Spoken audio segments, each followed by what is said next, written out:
Bab 349. Nasihat Ketua. Reiki seperti serangkaian badai, berlari dengan liar di diafragma Erikin. Pil emas dari monster buas sangat manik, sepertinya menimbulkan reaksi penolakan dengan tubuh manusia. Ini juga menyebabkan diafragma Erikin menyebar suara, bang bang bang. Untungnya tubuh fisik Erikin cukup kuat, selain ada sakit perut ringan, sama sekali tidak punya perasaan lain. Reiki yang jumlahnya begitu besar, butuh waktu sangat lama untuk menyerap, jadi Erikin berencana bertapa dengan waktu yang lama. Kota B Asosiasi Budo. Di tempat pelatihan, Simon Zhou dan Jack Su sedang melakukan pelatihan terakhir. Boom! Sebuah cahaya terang meledak, tinju Simon Zhou dan Jack Su terbanting dengan keras secara bersamaan. Boom boom! Kekuatan yang mengerikan langsung mengguncang Jack Su ke belakang puluhan langkah, sepasang tangannya menjadi kaku. Guru. Jack Su berjalan ke depan dengan cepat, mengerutkan kening dengan erat. Simon Zhou membalikkan sepasang tangannya, berkata dengan pelan, "Sudah cukup, pelatihan sudah bisa dihentikan, kamu sudah bisa santai di hari-hari berikutnya." Tetapi, Jack Su membuka mulutnya, tidak mengatakan keluar sisa perkataannya. Simon Zhou membalikkan sepasang tangannya, berkata dengan sedikit sombong, "Aku tahu apa yang sedang kamu khawatirkan. Tidak ada seorang murid di dunia ini yang bisa menahan pukulan aku. Kamu yang sekarang, bisa dikatakan orang pertama di generasi muda juga bukan masalah." Jack Su segera mengangguk kepala dan berkata, "Iya, guru. Keluarga Su, di villa kakek besar Su." Louis Su sedang menunggu di aula, ekspresi wajah dia terlihat ada sedikit gugup. Setelah beberapa saat, pengurus rumah tangga keluar dan mencondongkan badan, "Tuan Muda 8, Tuan Besar menyuruh Anda masuk." Telah merepotkan pengurus rumah tangga. Louis Su buru-buru membungkuk badan, lalu berjalan cepat menuju kamar kakek besar Su. Bangunan kamar membaca kakek besar Su sangat luar biasa, seperti sebuah istana. Dia dan Roger Su adalah saudara laki-laki kandung, tetapi watak dua orang malah sangat berbeda. "Ayah." Louis Su berjalan ke depan dan menyapanya. Kakek besar Su tidak mengangkat kepalanya, dia membalik-balik buku di tangannya dan bertanya, "Ada urusan apa?" "Pertempuran antara Jack dan Erikin akan segera dimulai, aku ingin mengundang Anda ke tempat kejadian." Louis Su berkata dengan sedikit gugup. Kakek besar Su tidak berkata apa-apa, matanya tetap menatap buku di tangannya. Di kamar membaca yang sunyi, suara membalik halaman buku terdengar dari waktu ke waktu. Setiap kali halaman dibalik, ketegangan di hati Louis Su semakin kuat. Melewati lebih dari setengah jam seperti ini, kakek besar Su baru meletakkan buku di tangannya. "Keluarga Su tidak mengizinkan kegagalan, kamu seharusnya mengertikan." Kakek besar Su berkata dengan ringan. Louis Su buru-buru berkata, "Anda jangan khawatir, Erikin itu dan Jack sama sekali bukan di satu level yang sama. Pertempuran kali ini, kebetulan adalah kesempatan keluarga Su kita menunjukkan kekuatan Budo kepada dunia, pada saat yang sama juga dapat memperingatkan dan mengejutkan orang, mengejutkan keluarga lain." Kakek besar Su perlahan-lahan mengangguk kepala dan berkata, "Kembali saja. Ayah, jika begitu, apakah Anda akan berpartisipasi?" Louis Su bertanya dengan ragu-ragu. Kakek besar Su duduk di sofa, sedikit menutup matanya dan berkata, "Ingat mengirim mobil untuk menjemput aku." "Iya, ayah." Louis Su tiba-tiba sangat gembira, membungkuk badan berkali-kali, lalu berjalan keluar.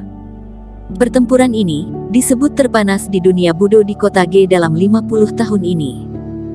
Jarak pertempuran masih tersisa 5 hari, sudah ada banyak orang yang datang ke kota B. Di pinggiran kota perbatasan kota B, ada seorang wanita berjubah hitam sedang berdiri di sini menunggu sesuatu. "Nona Su." Seorang pria kuat berjalan cepat ke depan dia. "Yang lainnya sedang dalam perjalanan kemari," kata Charles sambil melengkungkan tangan. Vinola Su mengangguk kepala, wajah dia ditutupi kain kasah hitam, hanya menunjukkan sepasang matanya. Semakin banyak orang berkumpul di sini, meskipun mereka telah mengurangi nafas, tetapi tetap membawa sebuah rasa penindasan yang kuat. "Nona Su, melakukan seperti ini apakah tidak terlalu bahaya?" Charles mengerutkan kening dan berkata, "Setahu aku, Kali ini Asosiasi Budo Kota B juga akan berpartisipasi, lagi pula. Eric Kin juga belum tentu akan kalah. Finola Su berkata dengan suara rendah, justru karena keikutsertaan Asosiasi Budo, aku baru semakin khawatir, ini kemungkinan besar akan menjadi sebuah situasi yang mematikan. Jika Eric Kin menang, di bawah operasi keluarga Su, Asosiasi Budo Kota B sangat mungkin menangkap orang secara langsung. Jika Eric Kin telah kalah, maka Jack Su pasti pembunuhnya. Nona Su, apakah Anda yakin ingin melakukan seperti ini? Charles mengerutkan kening dengan erat dan berkata, aku telah mengatur jalan keluar. Finola Su berkata, asalkan orangnya diselamatkan, segera pergi dari kota G. Baiklah. Charles melihat kondisi tersebut, juga tidak banyak bicara lagi. Dalam kegelapan, puluhan orang bergegas ke arah di sekitar Asosiasi Budo Kota B. Berhenti. Pada saat ini, sebuah suara samar menyebar keluar, kemudian melihat sebuah sosok cantik menghalangi jalan mereka. Semua orang berhenti dalam sekejap, melihat orang ini dengan waspada. Finola Su sedikit mengerutkan kening, dia melangkah maju dan berkata dengan suara rendah, kediaman Dewa Pengobatan, Ketua, mohon kamu minggir. Ketua melihat Finola Su sekilas, berkata dengan pelan, Finola Su, kamu mengira apakah aku tidak bisa mengenali kamu dengan seperti ini? Wajah cantik Finola Su tiba-tiba sedikit berubah, dia berkata dengan suara yang dalam, Ketua, jika Anda telah mengenali identitas aku, maka tolong Anda minggir. Ketua bersenandung, Finola Su, aku tahu kamu ingin sekali menyelamatkan orang, tetapi perjalanan kamu ini, sama saja pergi mencari kematian. Pada hari pertama kalian memasuki negara, Alexander Ye telah fokus memperhatikan kalian. Ketua berkata dengan pelan, begitu kalian melakukan sesuatu yang ilegal, Alexander Ye akan mengambil tindakan, apakah kamu pikir kamu adalah lawan Alexander Ye? Mendengar nama Alexander Ye ini, wajah semua orang tiba-tiba berubah menjadi sedikit pucat.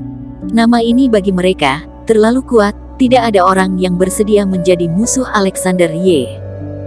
Ketua melanjutkan berkata, jangan mencoba menentang resmi, jika tidak akan mati sangat parah. Finola Su mengertakkan giginya, dia tiba-tiba setengah berlutut di lantai, berkata dengan suara rendah, Ketua, tolong Anda hentikan Eric Kin, meminta dia untuk tidak berpartisipasi dalam pertempuran kali ini. Ketua bersenandung, menurut kamu dia akan mendengarkan. Masalah sudah sampai titik ini, sejak awal sudah tidak ada jalan keluar. Kembali saja. Ketua melambaikan tangannya, Eric Kin tidak akan terjadi sesuatu. Finola Su masih ingin mengatakan sesuatu, tetapi ketua melambaikan tangan menyela. Perkataan Finola Su, berkata dengan pelan, jangan khawatir, aku akan memberi kamu seorang Eric Kin yang lengkap. Setelah melemparkan kalimat ini, ketua lalu berjalan ke depan dengan perlahan-lahan. Hanya dalam beberapa napas, sosok ketua menghilang tanpa jejak. Nona Su, apa yang harus kita lakukan sekarang? Charles mengerutkan kening dan berkata. Finola Su berpikir sejenak, mengertakkan gigi dan berkata, dengarkan ketua mengatur, kembali saja. Bagaimana dengan kamu? Tanya Charles. Finola Su berkata dengan suara dingin, tidak perlu bicara lagi, malam ini akan meninggalkan negara. Nona Su, jika begitu kamu harus lebih berhati-hati. Setelah kerumunan orang membungkuk tangannya, menghilang di tengah malam hari dengan cepat. Bersambung. Terima kasih telah menonton video ini sampai akhir. Jangan lupa subscribe dan nantikan kisah episode selanjutnya hanya di Novel Story. Salam.